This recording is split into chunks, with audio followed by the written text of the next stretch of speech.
All righty.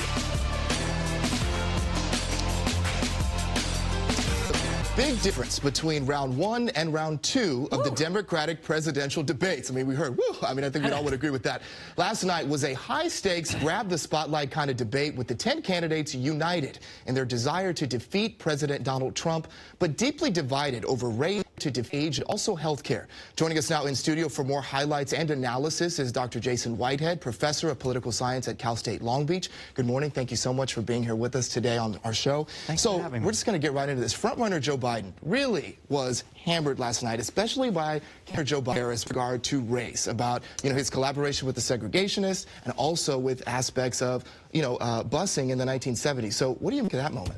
Yeah, I think that was a moment that she had to have in order to distinguish not only her record and her personality as a fighter, as somebody that can go up against Trump and beat him, but also in terms of the generational difference between the two.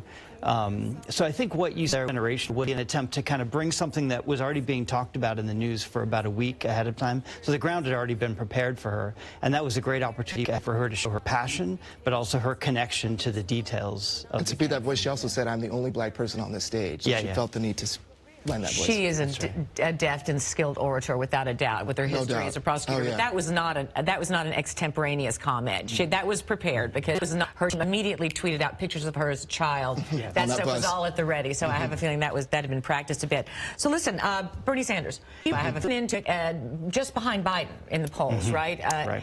But it was interesting to watch. Tell me if I'm reading this the right or wrong way. It seemed like last time, in 2016, Bernie really stood out. But that was when he was the progressive, like meaning singular. Right. Now, they all share these progressive ideas. And so he didn't seem to represent his polling numbers in a way, if that makes any sense. I think that's right. I think last time the party had not moved as far to the left as they it's the benefits of success for a third-party candidate. Now, he's not a third-party candidate, although he has served most of his career as he was a socialist mayor when he was in office as mayor, and then when he got elected to Congress and the Senate. But when you're coming from the outside of Congress, one of the things that happens is, one of the ways that you measure your success is the extent to which everyone else wants to co-opt your message, which is exactly what is on college tuition, on Medicare for all, on a number of different issues. The rest of the party has legitimized that message and has moved over to it. So then how does he distinguish himself? I think what you saw last night is, over and over again, he mentions himself, guts. Right? He's like this bulldog that's just got his jaws on a bone and will not let go. He's not going to be managed. He's going to be somebody that's going to be singly focused. I think that's what he's trying to use. But you know what they didn't have last night? I felt like the first night had more policy detail. Didn't it feel like they sort of skimmed over health care?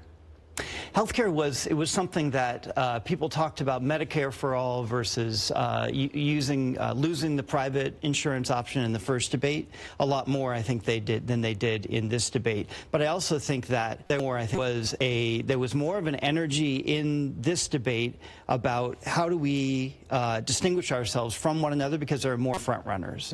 Would you say that there was a big winner? Yesterday we talked, and there's a lot of talk about Elizabeth Warren kind of took the night. Who would you say took last night? Would you say Kamala took the night last night? I would say Kamala. Well, Kamala was the one who I think gained the most from it. And I haven't seen the polling numbers, and we won't know from it is probably whether this is true. But it seemed like she was the one who gained the most, because she was the one who was the lowest in the polls with regard to the people right in the middle of the stage there, who had the most room to move.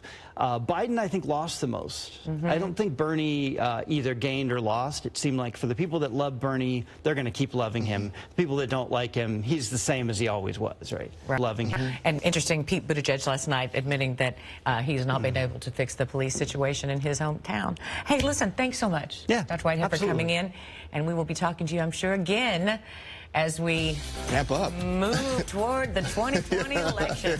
Up next, your community for stories that affect your neighborhoods.